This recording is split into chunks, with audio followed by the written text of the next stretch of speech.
Once upon a time, nestled high upon the peaks of the Whispering Range, stood the great Sunstone Palace, a monument of such beauty that it was said to hold the very joy of the kingdom within its walls. Yet, for all its splendor, a peculiar weariness had settled upon the kingdom.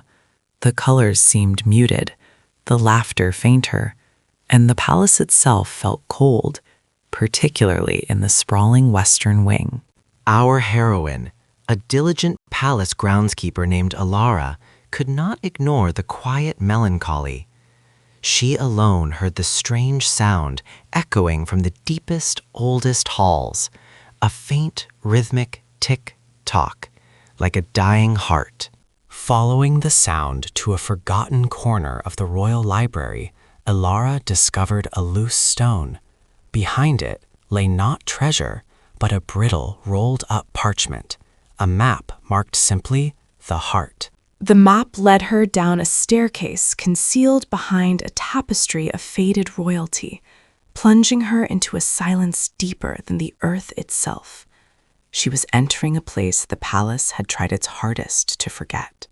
She emerged into a vast, cavernous space, the deep archives, filled with the discarded blueprints of the palace's founders, detailing impossible designs of light and laughter. But the map's final symbol pointed further still, towards a great iron door, heavy with seals and silence. With a deep breath and a determined heave, Elara forced the rusted lock. And then she saw it, the true secret of the Sunstone Palace. Suspended high in the chamber, the size of a small mountain, was the grand mechanism, the joy engine, a magnificent clockwork universe of brass and crystal. It was beautiful, yet tragically slow. Gears designed to spin with the vitality of the sun now turned with the groan of old age, and the mechanism's central glow was nothing more than a faint, sorrowful ember. For generations, the mechanism had drawn its power not from fire or wind, but from the forgotten memories of royal kindness and the collective hope of the people. It was the heart that made the kingdom thrive. Elara knew then that fixing a broken garden was not enough. She had to mend the very core of joy itself.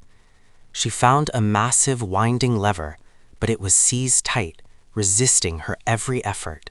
Just as despair threatened to overwhelm her, a spark of light detached from a spinning gear. It zipped and flickered, forming a tiny luminous guide, a mechanical sprite of pure energy. The sprite buzzed excitedly, pointing to 3 empty crystal slots on the core engine. These, it seemed, required 3 essential ingredients, 3 keys of emotion to reawaken the heart. Their journey began high among the gears, searching for the first key, the crystal of shared laughter, rumored to be lodged deep within a chamber where the royal jester once performed.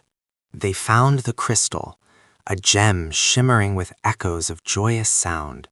But retrieving it meant a daring leap across a chasm where the giant gears were preparing to mesh. Safely back at the core, Elara slotted the crystal into place. Immediately, a wave of warm, pulsing light flowed from the gem into the brasswork, giving the tired gears a tiny, hopeful jolt. Next, she found the essence of forgiveness, and finally, the most difficult piece, the key of true intention, which required a memory of pure, selfless devotion. With all 3 keys inserted, the colossal mechanism roared to life, not with sound, but with an overwhelming, silent song of light. The massive winding lever, once stuck, now rotated freely. Elara took the crank. This time, she wasn't forcing old metal. She was fueling the engine with her own tireless spirit.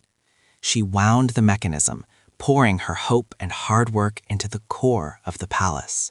In that moment, a massive wave of vibrant color surged forth from the depths, sweeping through the halls and rushing out over the city. The kingdom was restored, all thanks to the groundskeeper who dared to look for the palace's most beautiful secret.